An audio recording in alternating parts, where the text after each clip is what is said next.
Mutual understanding भी नहीं है। जितनी मैंने अपने दोस्तों से बात की, उन्होंने बोला कि भाई कोई यहाँ पे किसी की नहीं सुनता, सब एक दूसरे की जड़ें काटने के लिए ही बैठे हैं कि भाई मेरा इससे ज़्यादा बिजनेस हो जाए, मेरा इससे ज़्यादा अच्छा बिजनेस हो जाए। सांता रोजा मार्केट में अराउंड 400 से 500 दुकानदार हैं। 400-500 दुकानदारों से 70% औरतें काम करती है।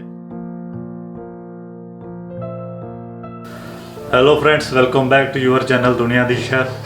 तो आज भाई बात करेंगे हम फिलीपीन के बारे में। फिलीपीन के बारे में मोस्टली सबको पता है कि भाई वहाँ पे होता है मनी लेंडिंग का काम, मतलब कि पैसे ब्याज पे देने होते हैं और वो कैसे देने होते हैं उसके बारे में हम थोड़ी सी बात करेंगे।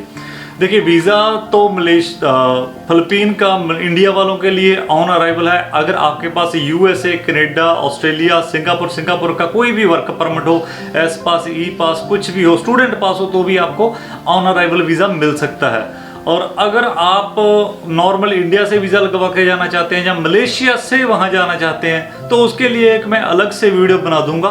इस बात में हम कर रहे हैं SRRB वीज़ा के बारे में और मनी लेंडिंग के बारे में थोड़ी सी बात करेंगे कि भाई वहाँ पे जाके बंदे कैसे बिजनेस करते हैं। अच्छा, जो SRRB वीज़ा है, जहाँ पर ये कह लो कि भाई वहाँ पे इन्वेस्टमेंट वीज़ा है, जहाँ फिर ये कह लो कि वहाँ पे रिटायरमेंट का वीज़ा है, जो स्पेशल रिटायर रेजिडेंस वीज़ा है, वो कैसे कैसे होता है उसके बारे में मैं आपको छोटी सी बात बता देता हूँ। वैसे तो मैंने डिस्क्रिप्शन में इसके फॉर्म का लिंक दे रखा है, आप वहाँ से डाउनलोड कर सकते हैं बिल्कुल फ्री में, उसका कोई चार्जेस नहीं लगेगा आपको। और अगर आप वहाँ पे जाते हैं जेन्युइन तरीके से तो भाई आपको, अगर आप 35 साल से लेके 50 साल के बीच में, मतलब 49 के बीच में है, तो लग जाएगा आपको $50,000, मतलब कि इंडिया का अराउंड 37-38 लाख के करीब, 40 लाख के नज़दीकी बन जाता है। भाई वहाँ पे जाके आपने इन्वेस्ट भी करनी है तो अराउंड आपको 40 से 45 लाख रुपए लग जाता है। और अगर आपकी 50 साल से ऊपर है तो आपका अराउंड $20,000, मतलब उसको 20,000 वाला ही बोलते हैं वहाँ पे, कि 20,000 वाले फार्म लिए हुए हैं मैंने, तो उसका अराउंड 15 लाख के करीब अमाउंट बन जाती है जेन्युइन एक नंबर में। और उसके बाद एम्बेसडर होते हैं, जो इंडिया के डेलीगेट होते हैं या कोई भी डेलीगेट होता है, उसका वीज़ा अलग से होता है। उसके बारे में बात करने का फ़ायदा कोई नहीं है भाई, क्योंकि मेरी कौन सी वीडियो उन्होंने देखनी है। अगर वो देखेंगे तो वो तो सीधे ही डायरेक्ट बात करेंगे ना एम्बेसी से। ओके, तो अब जो 15 लाख और 40 लाख वाली मैंने बात बताई है, इस बात को लोग तो मजाक में ले लेंगे, यार 15 लाख कौन लगाता है फिलीपीन के लिए? जिसके पास 15 लाख है वो तो कनाडा, अमेरिका, यूरोप में जाएगा, क्यों जाएगा? हाँ, बिल्कुल सही है। तो भाई इसलिए क्या सीन है, वहाँ पे बैठे हैं एजेंट, और एजेंट आपका वीज़ा करवा देते हैं सस्ते में, थोड़ा सा अंडर टेबल चलती है वहाँ पे, सब कुछ चलता है, आपको पता है फिलीपीन है भाई वहाँ पे तो। और इसके बारे में मैं डिटेल से बात नहीं करूँगा, नहीं तो कल को किंतु परंतु हो जाएगी। फिलीपीन की गवर्नमेंट भी मेरे पे ऐतराज़ करेगी, भाई तुम ऐसा बोल रहे हो हमारे देश के बारे में। हम उसके बारे में क्रिटिसाइज नहीं करते हैं। चलिए, एक सिंपल सी बात है कि भाई अराउंड अगर इसका मान के चलें कि SRRB वीज़ा अराउंड कितने में पड़ जाता है, तो अराउंड 2 लाख से ऊपर ही इसकी कॉस्ट आती है। 2 से 5 लाख के करीब जो एजेंट लेते हैं उसकी कीमत आती है। आपने देने या नहीं देने वो एक अलग बात है, पर लोग तो क्या करते हैं, लोग टूरिस्ट वीज़ा पे वहाँ पे जाते हैं और वहाँ पे जाके करते हैं मनी लेंडिंग का काम। और अच्छा, ये जो SRRB वीज़ा है, या कोई भी वीज़ा है, किसी भी वीज़े का अगर आपने लाइसेंस लेना है, उसका भी मैंने डिस्क्रिप्शन में लिंक दे दिया है। आप इनके मार्केटर बन सकते हो, इनके इन्फ्लुएंसर बन सकते हो, इनकी मतलब कि कुछ भी हो सकता है, आप इनके साथ काम कर सकते हो। फिलीपीन की सरकार ने एक नया प्रोग्राम चलाया हुआ है, फिलीपीन के जो इन्फ्लुएंसर हैं उनके हिसाब से आप वहाँ पे काम कर सकते हो, और उसका एप्लीकेशन फॉर्म भी मैंने डिस्क्रिप्शन में दे दिया, आप वहाँ से डाउनलोड कर सकते हो इजी तरीके से। अब बात करते हैं कि फिलीपीन में भाई मनी लेंडिंग का काम कैसे होता है, जहाँ मतलब पैसे ब्याज पे कैसे देते लेते हैं, उसके बारे में थोड़ी सी बात करते हैं जितना मेरे को पता है। तो भाई वहाँ पे एक तो बोलते हैं, जो मनी लेंडिंग होते हैं, पंजाबी हमारे होते हैं, उसको इंडीज बोलते हैं, जहाँ बोलते हैं मुंबई वाले बोलते हैं, जहाँ 5-6 बोलते हैं, 5-6 5-6। ये क्यों बोलते हैं ये तो भाई उनको पता होगा, 5-6 बोलते हैं, बस मेरे को इतना बोलो, 5-6 बोलते हैं जहाँ बोलते हैं मुंबई। अब मुंबई वाले वहाँ पे काम कैसे करते हैं इसके बारे में बात करते हैं कि सबसे पहले तो सामान बेचते हैं घर घर में जाके, जैसे टावल हो गया, कपड़े हो गए, कुछ भी हो गए, वो अपनी मोटो पे रखते हैं, जहाँ लाते हैं, और उसके बाद उसको गली गली में जाके वहाँ पे अपनी भाषा में जो उन सीख लेते हैं। वहाँ पे जाके, अब मलेशिया में आके कोई भी सातु दुआती का तो सीख ही जाएगा, तो वो वहाँ पे जाके सीख लेते हैं भाषा, और उनकी भाषा में वहाँ पे जाके फेरी लगाते हैं और वहाँ पे जाके वो सेल करते हैं। अब जिसने वो सामान लेना है, जहाँ तो वो बाय कैश लेगा और जहाँ फिर वो लेगा बाय इंस्टॉलमेंट में। मान लीजिए किसी ने बेड कवर लेनी है, बेड शीट लेनी है, या पंखा लेना है, कूलर, एसी, कुछ भी लेना है, तो भाई मनी लेंडिंग वाले उनको वो दे देते हैं सुविधा। तो वो क्या करते हैं, उससे वो वीकली या डेली के डेली लेते रहते हैं पैसे, कुछ ना कुछ करके लेते रहते हैं। पर ये वाला काम थोड़ा सा मतलब क्या होता है कि छोटे लेवल पे होता है। बड़े लेवल पे बात की जाए तो वहाँ पे जैसे कि सांता रोजा मार्केट है, जैसे वैसे तो मार्केट बहुत है फिलीपीन में, पर मैं सांता रोजा मार्केट की एक आपको एग्जांपल दे देता हूँ। तो सांता रोजा मार्केट में जैसे कि वेंडर होते हैं, जैसे कि कोई भी, क्योंकि वहाँ पे अनपढ़ता ज़्यादा है, गरीबी ज़्यादा है, तो भाई वो क्या करते हैं कि वहाँ पे अपना पैसा इन्वेस्ट करते हैं। अब पैसा वहाँ पे जो इन्वेस्ट करते हैं, इंडिया से पुराने आए हुए हैं 1980-70 से पहले, तो भाई वो वैसे तो 18वीं सदी से आए हुए हैं, पर फिर भी जो अभी नया बूस्ट आया है 1970 के बाद का आया हुआ है, 1970-80 के बाद, बिकॉज इंडिया में आतंकवाद दौर चल रहा था, तब भी वो यहाँ से पंजाबी कम्युनिटी वहाँ पे ज़्यादा चली गई थी। क्योंकि सांता रोजा मार्केट में अराउंड 400 से 500 दुकानदार हैं, 400-500 दुकानदारों से 70% औरतें काम करती है, और औरतें भी ज़्यादा स्टॉल लगा के काम करती है। और जो बंदा नया इस बिजनेस में जाना चाहता है वो भी क्या करेगा, फुटपाथ पे एक रेडी लगा लेगा। अब उसके पास रेडी लगाने के लिए भी पैसे नहीं होते, और उसमें माल डालने के लिए भी पैसे नहीं होते, और वो माल डालने के लिए पैसे देते हैं पंजाबी या मनी लैंडर या सिंधी देती है या कोई भी देते हैं। अच्छा, सिंधी और पंजाबी में ये डिफरेंट है कि भाई जो सिंधी हैं या गुजराती बोलो या मुंबई वाले बोल लो, वो क्या करते हैं, वो पहले सिखों से पहले वहाँ पे गए हुए, पर सिखों ने वहां पे जाके अपना नाम ज्यादा कमा लिया सरदारों ने, पर सरदारों ने नकल उनकी की थी, उनसे सीखा है। और जो फिलीपीन वाले हैं उनको पता नहीं है भाई ये इंडियन सिंधी और सिख अलग अलग है, इसलिए वो सबको बम्बई बोलते हैं या 5-6 बोलते हैं। अच्छा यार, मनी लैंडिंग का काम होता है रेड वाला, खतरे वाला। और रेड मतलब खतरा, खतरा आप जानते हैं। मेरे ख्याल से यार अगर आपका रेड का बटन है तो भाई ग्रे वाला कर देना, थोड़ा सा मेरे लिए ईजी हो जाएगा। मेरे लिए नहीं, सबके लिए इजी हो जाएगा, और आपको इन्फॉर्मेशन वगैरह मिलती रहेगी। और इनके पैसे लेने देने का हिसाब कैसे होता है, अब एग्जांपल लेते हैं छोटी सी।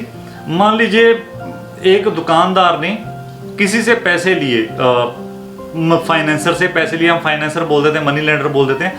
फाइनेंसर से पैसे लिए, फाइनेंसर ने दिया उसको 1000 वहाँ का पिस्सो दिया, और उससे वापस लेने हैं 1200, मतलब कि 40 दिन में उसने लेने हैं 30 पिस्सो हर रोज, ऐसी उसकी कमाई होगी। अब ये तो है नहीं कि भाई वो उनको ऐसे ही दे देंगे, अब इसके ऊपर ट्रस्ट भी बनाना पड़ता है। कोई भी बंदा मुंह उठा के वहां पे नहीं जा सकता, बिकॉज वहां पे ग्रुप बने हुए हैं, वहां पे भी गैंगस्टर है, हफ्ता वसूली चलती है। ये नहीं है कि बंदा कोई भी जाके वहां पे काम करने लग जाएगा, मुश्किल है।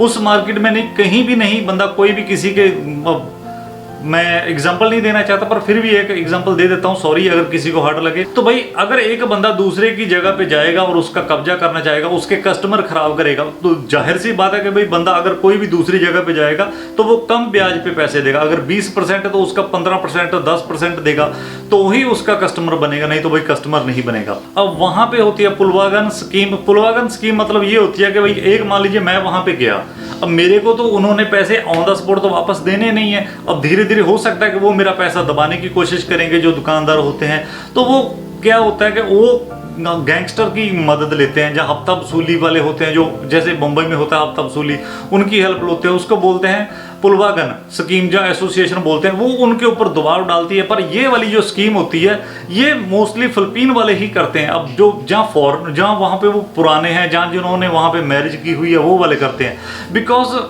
जो वहाँ पे दुकानदार हैं, उन जो पुलवागन वाले हैं, जहाँ मान लीजिए एक गैंगस्टर है वहाँ पे, वो भी भाई लोकल है ना। अब लोकल तो लोकल की ही हेल्प करेगा, क्योंकि पंजाबी की हेल्प करेगा। कहने की बातें होती है, करता कोई नहीं है, पर फिर भी बात करते हैं कि भाई अब एक बंदा देश का है, एक बंदा विदेश का है, तो भाई बंदा लोकल की ही हेल्प करेगा। तो कई बार क्या होता है कि जो पुलवागन वाले होते हैं या गैंगस्टर होते हैं, वो क्या करते हैं, अपने दुकानदार वालों से मिलके, अपने देश वालों से मिलके फाइनेंसर को बोलते हैं कि भाई नहीं, आपको नहीं मिलेगा। और कई बार तो भाई आपने बैड न्यूज़ भी सुनी होगी कि बोलते हैं कि भाई बंदा फिलीपीन में जाता तो एरोप्लेन में और आता न्यूज़पेपर में है।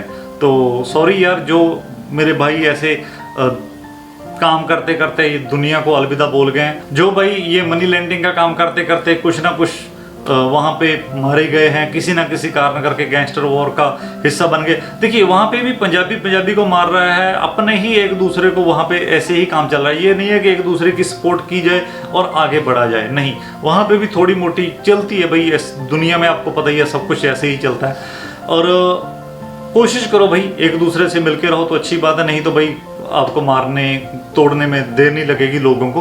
और इस बिजनेस में जो रिस्क फैक्टर है वो सबसे बड़े रिस्क फैक्टर ये होते हैं कि मान लीजिए किसी जो दुकानदार है जिसने पैसे लिए, उसकी दुकानदारी में कोई आर्थिक मंदी हो गई, वो बीमार हो गया, या फिर मान लीजिए वो उसके घर में कोई डेथ हो गई, या फिर वो जगह छोड़ के किसी दूसरे शहर में रहने के लिए चला गया। अब मैं यहाँ की एग्जांपल देता हूँ, बंदा कोलालंपुर से किसी ने पैसे लिए और वो जाके बैठ गया पुतराजया, वहाँ से पैसे लिए जाके बैठ गया बातुकेव। अब भाई मनी लेंडिंग तो चारों तरफ अलग अलग है, अब उनके ग्रुप भी नहीं बने हुए हैं, अब उनकी इतनी वो म्यूचुअल अंडरस्टैंडिंग भी नहीं है। जितनी मैंने अपने दोस्तों से बात की, उन्होंने बोला कि भाई कोई यहाँ पे किसी की नहीं सुनता, सब एक दूसरे की जड़ें काटने के लिए ही बैठे हैं कि भाई मेरा इससे ज़्यादा बिजनेस हो जाए, मेरा इससे ज़्यादा अच्छा बिजनेस हो जाए। कोई वो एक दूसरे को ग्रिप बन के नहीं रहते हो, एक कम्युनिटी बन के नहीं रह रहे। कम्युनिटी वहाँ पे टूटी फूटी कम्युनिटी बनाई हुई है, पर कम्युनिटी होने की कोई यूनिटी नहीं है। कम्युनिटी है पर यूनिटी नहीं है। यूनिटी हो तो यूनिटी में थोड़ी सी पावर होती है। तो उसके चक्कर में भाई बंदे के पैसे भी मर जाते हैं और बिजनेस चलता चलता चलता लॉस में चला जाता है। बहुत से लोगों का ये बिजनेस लॉस में गया हुआ है, मनी लेंडिंग का काम। वैसे तो इसके बारे में हम वहाँ पे जाएंगे, बैठ के बातें करेंगे, क्या होती है क्या नहीं होता है, पूरे का पूरे ब्लॉग बनेंगे। आने वाले समय में मैं क्या करूँगा, एक दिन में एक ब्लॉग और एक आपको ऐसी कोई न्यूज़ जो आपके लिए इन्फॉर्मेशन वाली हो, और ब्लॉग भी साथ में साथ इसी चैनल के ऊपर बनते रहेंगे। अच्छा यार, इसमें एक और छोटी सी बात करने चाहता हूँ कि जैसे हमारी कहावतें होती है, वहाँ पे भी कहावत है कि सो जा बेटा नहीं तो गब्बर सिंह आ जाएगा। अब ये बात अब की नहीं है, पुरानी बात है कि कब से बोल रहे हैं कि जब से मतलब ये मनी लेंडिंग का काम हुआ कि भाई अगर कोई बच्चे को कोई तहजीब सिखानी हो, किसी को कुछ अच्छी बात सिखानी हो, तो उसको बोलते हैं बेटा अच्छे से बिहेव करो, नहीं तो मैं तेरे को मनी लेंडिंग वाले को बेच दूंगी, सेल कर दूंगी। कुछ ऐसे करके वहाँ पे भी जाके बोला जाता है, बच्चों के लिए सिखाया जाता है बच्चों को कि भाई मतलब अब अगर ये बात बोली जाती है, अब रिस्पेक्ट तो होती नहीं उनकी, क्योंकि ये अनवेलकम फॉरेनर हैं तो भाई उनका कोई इतना स्कोप नहीं है। अब थोड़ा सा तो फिर गैंगस्टर वाला फील आ जाती है इसमें। और इस धंधे में जो पैसे कलेक्ट करने के लिए सबसे ज़्यादा मैंने बताया कि आपको भी पुलवागन वाले करते हैं, पर पुलवागन वाले भी लेडीज़ का इस्तेमाल ज़्यादा करते हैं, लड़कों का कम करते हैं, बिकॉज लेडीज़ ही पैसे निकलवा सकती है। बंदा किसी लेडीज़ को साथ आपको पता है बदतमीजी नहीं कर सकता है। और मेरे ख्याल से अच्छी लगी होगी ये इन्फॉर्मेशन, और अगर अच्छी लगी होगी तो भाई पता ही है आपको, शेयर कीजिए दोस्तों के साथ, व्हाट्सएप के ऊपर लगा के।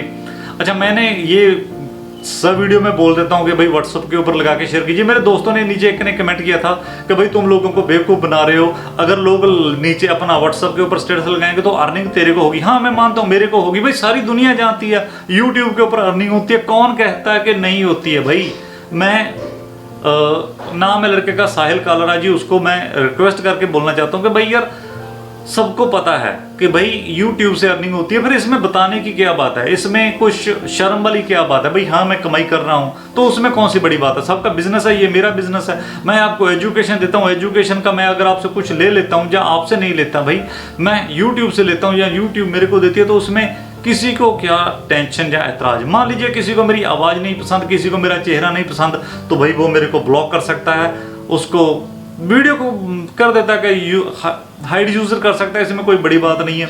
बाकी बोलने की ज़रूरत ही नहीं है, शेयर तो भाई साहब ने अपने आप कर ही देना है। मेरे दोस्त जो मेरे को प्यार करते हैं वो करेंगे, जिनको नॉलेज चाहिए, इन्फॉर्मेशन चाहिए, और जिनको नहीं चाहिए भाई उनके लिए तो फिर अल्लाह खैर सल्लल्लाह। तो ठीक है दोस्तों, ऐसे ही कुछ ना कुछ जानकारी वाला आपको देते रहेंगे आने वाले समय में, और भी बढ़िया बढ़िया टॉपिक। तब तक के लिए थैंक यू, शुक्रिया, धन्यवाद।